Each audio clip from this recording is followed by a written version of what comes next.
Hello friends, आप सभी का हमारे YouTube channel dream government job में स्वागत है। फ्रेंड्स, आप सभी कैसे हैं? आशा करती हूँ आप सभी अच्छे होंगे। मैं सीटेट प्रीवियस पेपर करवा रही हूँ और ये मेरा वीडियो नंबर 8 है। मैं एक दिन में 15 क्वेश्चन करवाती हूँ और मेरा वीडियो में जो क्वेश्चन प्रीवियस पेपर कराने का इंटेंशन सिर्फ क्वेश्चन का आंसर बताना नहीं होता है। जो क्वेश्चन के जो ऑप्शन है एलिमिनेट करते हुए और सही आंसर तक कैसे पहुँचे, मैं एक एक चीज़ों को डिटेल में बताती हूँ, एक एक ऑप्शन को अच्छे से विश्लेषण करती हूँ। तो फ्रेंड्स, वीडियो अच्छी लगती हो तो चैनल को लाइक, सब्सक्राइब एंड शेयर करें। और साथ के साथ मैं थ्योरी पार्ट भी करवा रही हूँ, तो वीडियो ज़रूर देखते जाएँ और बाकी अपने दोस्तों में भी शेयर करें। तो चलिए आइए देखते हैं। हमने 15 क्वेश्चन करवा दिया था। इसका एग्ज़ाम कब हुआ था? 7 जनवरी 2022 को, और हम आज 16 से करवाएंगे। हमने 15 कंप्लीट करा दिया था, आज से मैं 16 करवाऊँगी। क्वेश्चन नंबर 16 है, समावेशी शिक्षा के लिए निम्न में से कौन सहायक है? यहाँ पर समावेशी शिक्षा की बात की गई है, इंक्लूसिव एजुकेशन की बात की गई है। तो आप सभी को पता है कि इंक्लूसिव एजुकेशन क्या बात करता है? सामान्य और विशिष्ट बच्चों के साथ में पढ़ाई की बात की जाती है उसके अंतर्गत। तो चलिए आइए ऑप्शन देखते हैं। विद्यार्थियों के बीच प्रतिस्पर्धा की भावना, यहाँ पर बोला सहायक, यहाँ पर पॉजिटिव चीज़ पूछ रहा है, ध्यान रखें। पॉजिटिव या नेगेटिव सबसे पहले उसको अंडरलाइन करें, उसके बाद ही ऑप्शन करें। तो पहला है विद्यार्थियों के बीच स्पर्धा की भावना। स्पर्धा क्या पॉजिटिव है या नेगेटिव है, आप स्वयं तय करें। सेकंड है लचीली पाठ्यक्रम और अनम्य स्कूल कैलेंडर।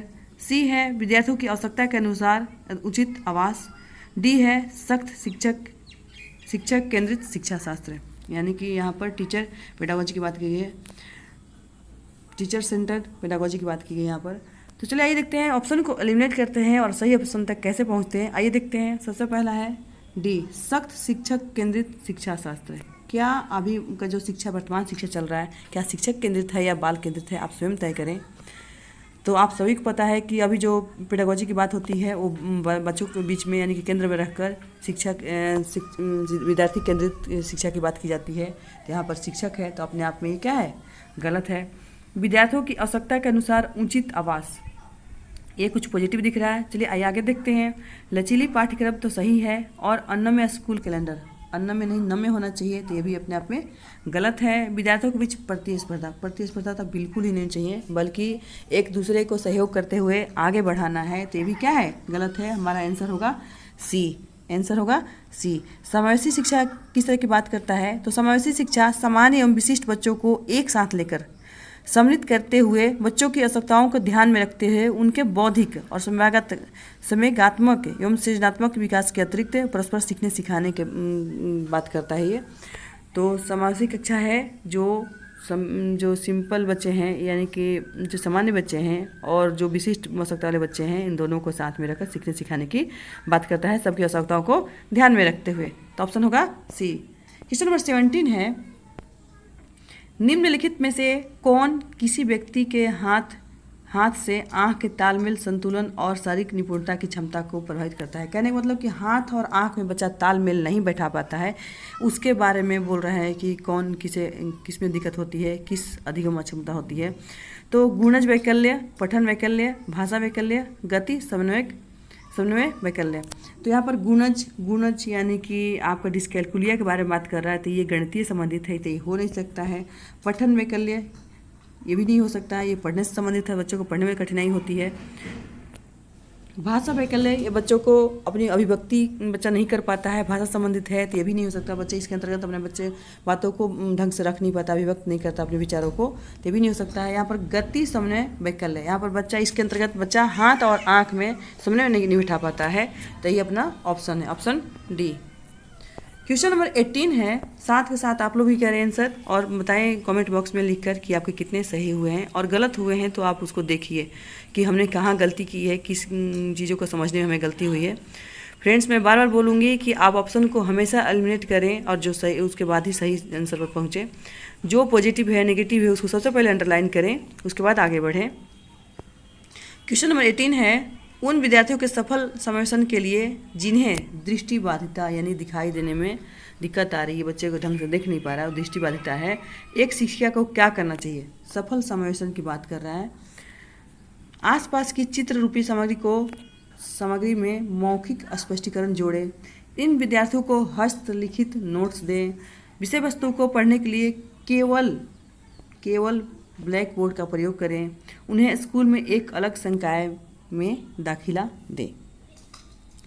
तो चलिए आई ऑप्शन को एलिमिनेट करते हैं। उन्हें स्कूल के अलग संकाय की बात नहीं होती है। आप सभी को पता है कि अभी आपका समयसी कक्षा की बात होती है, समयसी शिक्षा की बात होती है, तो यहाँ पर ज़रूरतमंद बच्चों को, सामान्य बच्चों को एक साथ रखने की बात की जाती है। यहाँ पर अलग की बात ही नहीं करना, तो ये अलग अपने आप में गलत है। विषय वस्तु को पढ़ने के लिए केवल भी, यानी कि यहाँ पर आपको लिमिटेशन बांध दिया गया ब्लैक बोर्ड का नहीं। आप जहाँ आपको लिमिट कर दिएगा, आपको सीमा को निश्चित कर दिया गया, आपको बांध दिया गया, तो ऑप्शन अपने आप में गलत है। यहाँ पर सिर्फ ब्लैक बोर्ड के नहीं, जो बच्चे को दिखाई नहीं दे रहा, अब ब्लैक बोर्ड यूज करेंगे वो कैसे दिखेगा, ये तो सोचने वाली बात है। बी है, इन विद्यार्थियों को हस्तलिखित नोट्स दें। जिन बच्चों को दिखाई नहीं दे रहा वो हस्तलिखित नोट्स कैसे पढ़ेंगे, ये भी गलत है। आसपास के चित्र रूप की सामग्री में मौखिक स्पष्टीकरण दें। मौखिक यानी अगर बच्चा जिसको दिखाई नहीं देता है, हम मौखिक रूप से यानी कि बोल कर अगर बताएंगे तो बच्चा सुन पाएगा, समझ पाएगा, वो याद करके पाएगा। तो ये हमारा आंसर होगा ऑप्शन ए। हमेशा नेगेटिव चीज़ों को हटाते जाए, पॉजिटिव अपने आप सही हो जाएगा। क्वेश्चन नंबर 19 है। क्वेश्चन नंबर 19 है, जनजातीय समुदाय के विद्यार्थियों, जनजातीय समुदाय शेड्यूल ट्राइब की बात कर रहा है। जनजातीय समुदाय के विद्यार्थियों के सफल समावेशन के लिए एक शिक्षिका को निम्न में से किससे बचना चाहिए। यहाँ पर नेगेटिव बोल रहा है, पॉजिटिव नहीं बोल रहा है, बोला बचना चाहिए, करना नहीं चाहिए, बचना चाहिए। सबसे पहले नेगेटिव और पॉजिटिव को अंडरलाइन करें, उसके बाद ही आंसर करें। उनके दैनिक जीवन और परिवेश से उदाहरण शामिल करें। उनके सामाजिक सांस्कृतिक संदर्भ को महत्व और सम्मान देना। पाठ्यक्रम में उनकी संस्कृति में प्रचलित लोकगीतों और गीतों को शामिल करना। उन संप्रदायों को पढ़ाना जो उनके जीवन के लिए पूरी तरह अप्रासंगिक है। तो यहाँ पर बोल रहा है बचना चाहिए, करने की बात नहीं कर रहा है। उनके दैनिक जीवन और परिवेश से उदाहरण शामिल करना चाहिए, बिल्कुल शामिल करना चाहिए यहाँ पर। तो अगर शामिल करना है तो बचना नहीं, शामिल करना है तो क्या होगा, नहीं होगा। उनके सामाजिक सांस्कृतिक संदर्भ के महत्व को सम्मान देना चाहिए, बिल्कुल। बच्चा जिस प्रवेश से आए हैं उनके महत्व, उनके जो सांस्कृतिक सामाजिक संदर्भ को महत्व देना चाहिए, ताकि बच्चों में आत्मविश्वास आए कि हाँ हमारे समाज की भी बात हो रही है, हमारे समाज को बढ़ाने की बात की जा रही है। तो क्या होगा, ये भी पॉजिटिव है, तो ये हो नहीं सकता। यहाँ पर नेगेटिव पूछा जा रहा है। पाठ्यक्रम में उनकी संस्कृति में प्रचलित लोकगीतों और गीतों को शामिल करना चाहिए, बिल्कुल, ये भी सही है, तो ये भी पॉजिटिव है, ये भी नहीं हो सकता है। उन संप्रदायों को पढ़ाना जो उनके जीवन के लिए पूरी तरह अप्रासंगिक है। जो अब मुझे एक बात बताइए, यही अपना आंसर होगा। उन कॉन्सेप्ट को पढ़ाने की बात की जा रही है जो अप्रासंगिक है, यानी जिनको बच्चों को दूर दूर तक नाता नहीं है, जिनके बारे में कुछ भी बच्चे नहीं जानते, उनके लिए सारा कॉन्सेप्ट नया है, उनको पढ़ाने से उनके क्या मिलेगा, वो कुछ भी नहीं सीख पाएंगे। तो बस यही अपना ऑप्शन है, अपना आंसर है। क्वेश्चन नंबर 20 है, निम्नलिखित में से कौन सा विकल्प दी गई दिव्यांगता और संबंधित विद्यार्थियों के समावेशन हेतु यथोचित संयोजन रणनीति का सही युग्म है। दिव्यांगता और संबंधित समावेशन के लिए ऑप्शन ए है ध्यान न्यूनता, अतिक्रियाशीलता, विकार, लंबी अवधि। उसके साथ अगर बच्चे ध्यान नहीं दे पाता है उसके लिए क्या करना है, लंबी अवधि की फिल्में दिखाएं। स्वलीनता यानी ऑटिज्म की बात कर रहा है, उनको बोल रहा है जितना हो सके एक ही समय सारणी या दिनचर्या होनी चाहिए। सी है पठन वैकल्य, यानी कि जिस बच्चे को पढ़ने में दिक्कत हो रही है उसके लिए जटिलता गणना पर आधारित प्रश्न दें। वाक बाधिता, जिसको बच्चे को अपनी अभिव्यक्ति में दिक्कत हो रही है उसके मूल्यांकन के केवल मौखिक रूप को स्वीकार करें। तो चलिए ऑप्शन को एलिमिनेट करते हैं। वाक बाधिता बच्चों को बोलने में कठिनाई है और उसको आप मौखिक रूप से बोलने के लिए बोल रहे हैं। जिनको बोलने में कठिनाई है और आप उनके सिर्फ मौखिक रूप से बोलने के लिए बोल रहे हैं, यानी मुंह से बोलने के लिए बोल रहे हैं, तो बच्चे कहाँ से कर पाएगा, ये गलत है। पठन वैकल्य, जटिलता गणना पर आधारित प्रश्न दें। जिनको बच्चे को पढ़ने में दिक्कत हो रही है और आप उन्हीं को जटिल गणना करने के लिए बात कर रहे हैं, तो कहाँ से कर पाएंगे, ये भी गलत है। ध्यान न्यूनता, अति क्रियाशीलता, विकार, जिनको बच्चे ध्यान कम देने की आदत है, बच्चे ध्यान कम दे पाते हैं और उनको बोला जा रहा है कि लंबी अवधि की फिल्में दिखाएं, यानी कि जो बच्चे ध्यान कम दे रहे हैं और उन्हीं को लंबी यानी कि बहुत देर तक आपको पिक्चर दिखाने की बात कर रहे हैं, तो भी नहीं हो सकता, क्योंकि उनको ध्यान तो ऑलरेडी कम है, वो कम ध्यान देते हैं, तो उनको लंबी पिक्चर कैसे दिखा सकते हैं। हो सके आप छोटी छोटी पिक्चरें दिखा सकते हैं, बच्चों को ध्यान देना लगते हैं, तो यहाँ पर लंबी अवधि की बात की जा रही है जो गलत है। यहाँ पर बोला जाता है स्वलीनता, यानी ऑटिज्म वाले बच्चे के लिए बोला जा रहा है जितना हो सके एक ही समय सारणी या दिनचर्या रखें। कहने का मतलब बच्चे डेली रूटीन में बच्चे वही करते हैं, इससे क्या होगा, सीख जाएंगे और उनको दिक्कत नहीं आएगी। आप नॉर्मल बच्चे तो है नहीं कि आप उन्हें बदल बदल के करते रहें और सीख जाएंगे। ये स्वलीन बच्चे होते हैं, बिल्कुल ऑटिज्म, उनको दिक्कत होती है किसी चीज़ को सीखने और समझने, और सामाजिकता में उनको बात विचार करने में दिक्कत आती है। तो इसलिए जो डेली रूटीन में एक ही रूटीन को चीज़ शामिल करें ताकि वो धीरे धीरे करना सीख जाए। तो ऑप्शन होगा बी। क्वेश्चन नंबर 21 है, अभिकथन क्या है? कथन क्या है? शिक्षकों को निर्णय लेने में विद्यार्थियों को शामिल करना चाहिए और कक्षा में सक्रिय भागीदारी को प्रोत्साहित करना चाहिए। कारण है, अधिगम शिक्षक द्वारा विद्यार्थी को सीधे स्थानांतरित किया जाता है। तो चलिए आइए देखते हैं इसको कैसे क्या करना है। कथन बोल रहा है शिक्षकों को निर्णय लेने में विद्यार्थियों को शामिल करना चाहिए। बिल्कुल करना चाहिए। बच्चा अगर शिक्षक अगर कोई भी निर्णय लेते हैं तो इस विद्यार्थियों को एक्टिवली उनको शामिल करना चाहिए। कक्षा में सक्रिय भागीदारी को प्रोत्साहित करना चाहिए। बिल्कुल एक्टिवली पार्टिसिपेट करें बच्चे।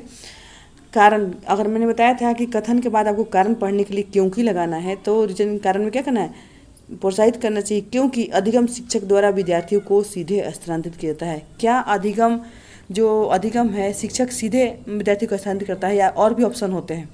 सुनकर देखकर बहुत सारी चीज़ें होती है, बच्चा जो स्वयं ग्रहण करता है। ऐसा तो है नहीं कि जो शिक्षक है वो विद्यार्थी को सीधे ही स्थानांतरित करते हैं, ट्रांसफर करते हैं अपने ज्ञान को। तो ऐसा कुछ नहीं है। ए तो सही है लेकिन आर गलत है। चलिए अब देखते हैं कि जो सीखने की क्या क्या विधियाँ हो सकती है। क्या टीचर ही सिर्फ बच्चे को सिखा सकते हैं या और भी विधियाँ हो सकती है? तो नहीं, और भी विधियाँ हो सकती है। प्रेक्षण द्वारा सीखना, कहने का मतलब कि अवलोकन द्वारा बच्चे सीखते हैं। जो चीज़ें दिखाई जा रही है तो बच्चे उसको स्वयं अवलोकन करके सीखते हैं, प्रेक्षण करके सीखते हैं। प्रयोग, अगर प्रयोग किया जा रहा है तो बच्चे प्रयोग के द्वारा भी सीखते हैं, स्वयं करके द्वारा भी स्वयं करके भी सीखते हैं। सामूहिक विधियाँ, जो गतिविधियाँ होती है, सभी बच्चे समूह में भाग लेते हैं, उनसे द्वारा भी बच्चे सीखते हैं। अनुकरण, यानी कि कोई अगर बोल रहा है तो उसकी नकल करके, इमिटेशन करके बच्चे भी सीखते हैं। उसके बाद फिर आपका सूझ और अंतर्दृष्टि के द्वारा भी सीखते हैं। बच्चे का अचानक सूझ आता है कि इस चीज़ को ऐसे नहीं ऐसे हो सकता है। जैसे आपने कोहलर वाला देखा होगा, अंतर्दृष्टि या सूझ, अचानक से सूझ आता है कि उसके अंदर हमें कैसे कर सकते हैं। तो आप देख सकते हैं कि सिर्फ शिक्षक द्वारा विद्यार्थी को सीधे ज्ञान हस्तांतरित नहीं किया जाता है, बल्कि बहुत से तरीके विधियाँ हैं जिससे बच्चे शिक्षा ग्रहण कर सकते हैं। तो यहाँ पर ए सही है लेकिन आर गलत है, तो ऑप्शन सी होगा। क्वेश्चन नंबर 22 है, विद्यार्थी निम्न में से किसे नए ज्ञान के निर्माण का आधार बनाते हैं? विद्यार्थी निम्न में से किसे नए ज्ञान के निर्माण का आधार बनाते हैं? जो उनके द्वारा पहले से ही समझा और माना जाता है, जो उनके लिए स्पष्ट और अप्रासंगिक है, जो उनके लिए पूरी तरह से अपरिचित और अज्ञात है, जो उनके वर्तमान संज्ञानात्मक स्तर से बहुत परे है। तो चलिए आइए ऑप्शन को एलिमिनेट करते हैं। जो उनके वर्तमान, यानी कि जो वर्तमान ज्ञान है, जो जिस IQ लेवल के हैं बच्चे, उसके आप स्तर से बहुत पर, यानी कि हट के आप करेंगे, बात करेंगे तो क्या बच्चे समझ पाएंगे? अगर बच्चा 2 से 7 साल की उम्र में चल रहा है और आप अमूर्त चिंतन की बात करते हैं तो क्या बच्चा सीख पाएगा? बिल्कुल नहीं। जो उनके लिए पूरी तरह अपरिचित और अज्ञान हो, नहीं, परिचित चीज़ों को, ज्ञात चीज़ों को ही बच्चे सीख पाते हैं, ना कि अपरिचित चीज़ों को बच्चे सीख पाते हैं, तो भी गलत है। जो उनके लिए अस्पष्ट और अप्रासंगिक है, चीज़ों को स्पष्ट रूप से समझाएं तभी बच्चे समझ पाते हैं, ना कि अस्पष्ट।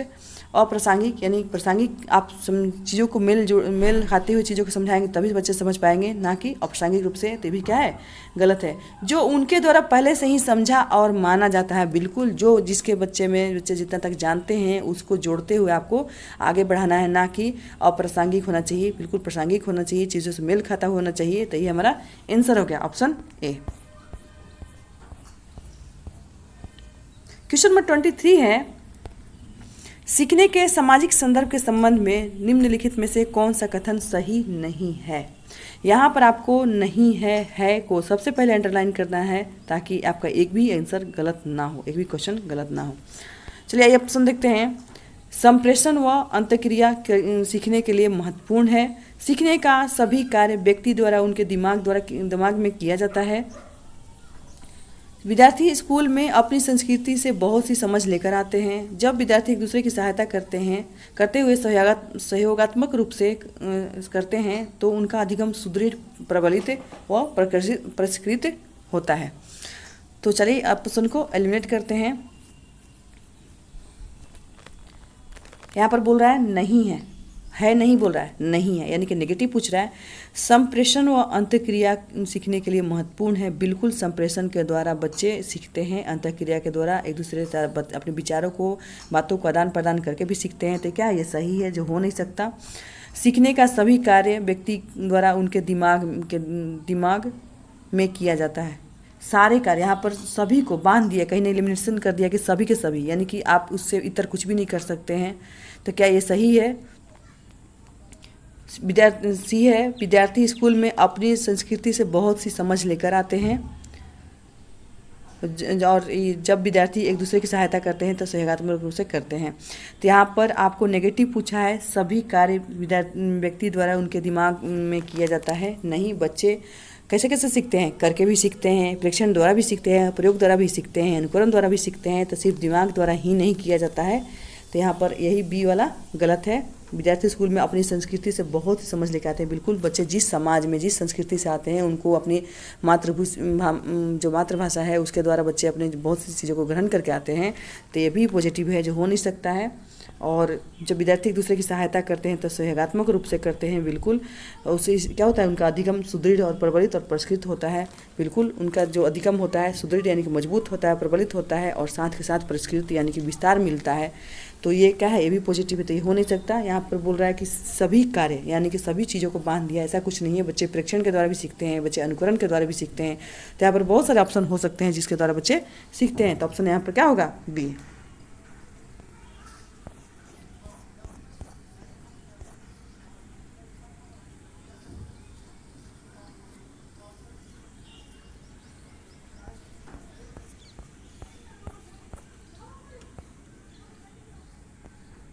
क्वेश्चन नंबर 24 है, निम्न में से कौन सा कारक विद्यार्थियों की सफलता के लिए जिम्मेदार है? यहाँ पर असफलता के लिए बोल रहा है, ना कि सफलता के लिए। तो क्या है?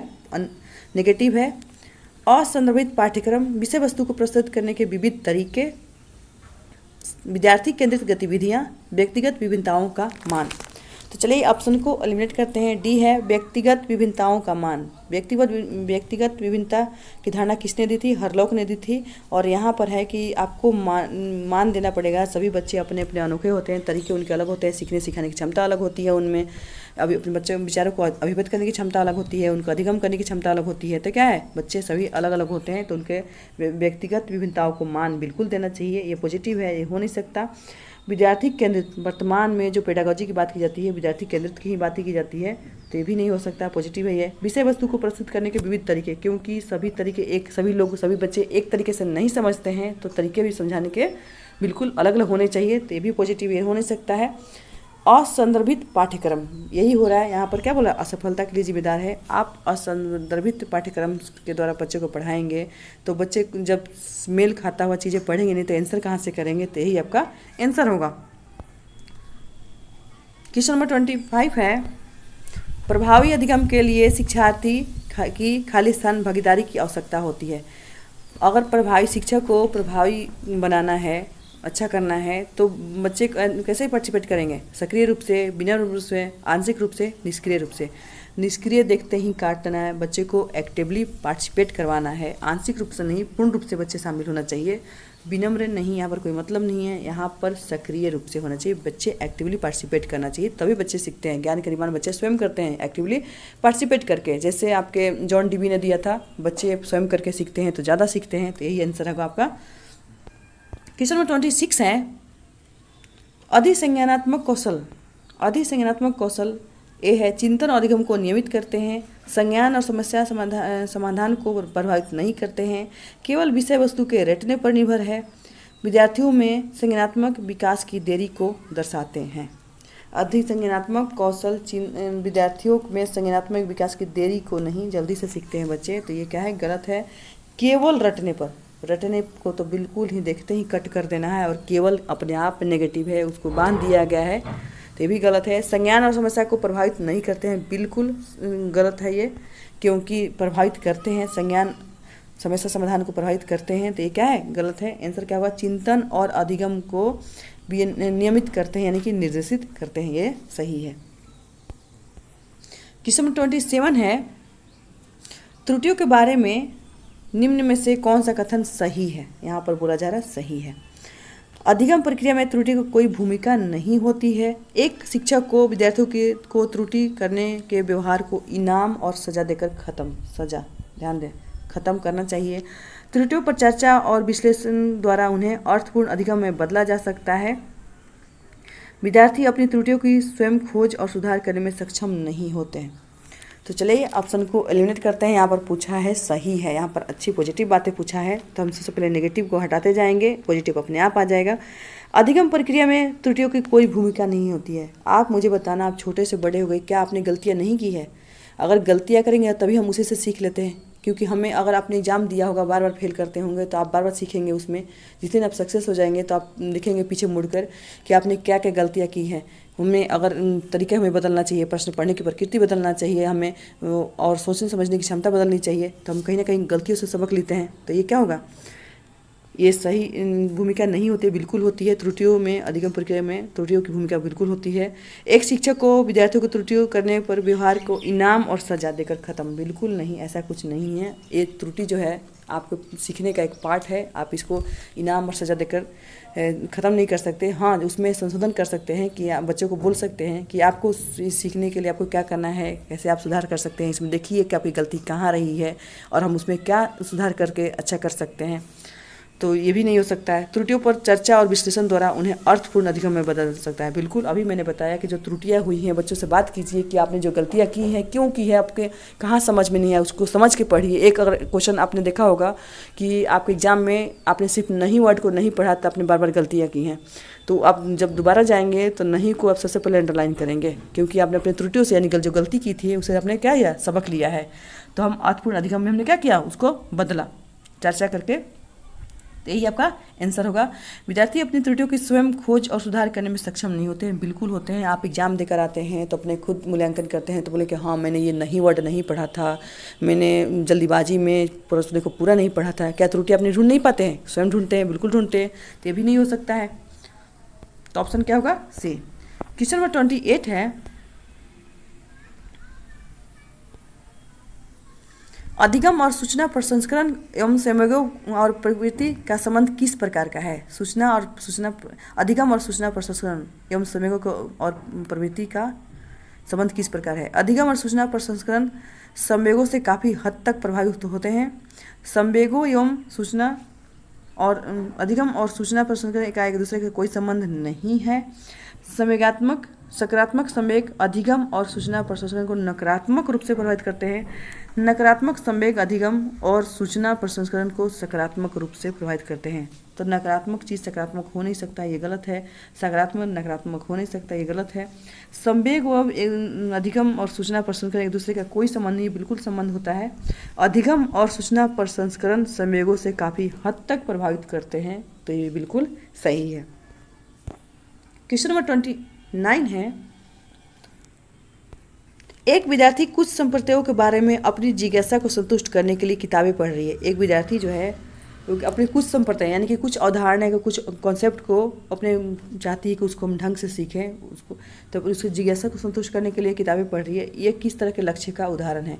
महारत हासिल करने की दिशा में उन्मुख लक्ष्य, परिहार उन्मुख महारत लक्ष्य, प्रदर्शन की दिशा में उन्मुख लक्ष्य, परिहार उन्मुख प्रदर्शन लक्ष्य। तो यहाँ पर होगा महारत हासिल करने की दिशा में उन्मुख लक्ष्य।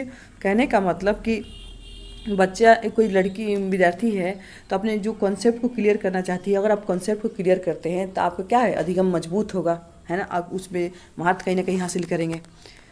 आपने किसी चीज़ पर ज़्यादातर बार बार प्रैक्टिस की है तो उसमें महारत ही हासिल करेंगे, तो यही आपका आंसर होगा। लास्ट वन 30 क्वेश्चन नंबर 30 है, आज का लास्ट क्वेश्चन है। राष्ट्रीय शिक्षा नीति यानी कि NEP 2020 का केंद्र बिंदु क्या है? कठोर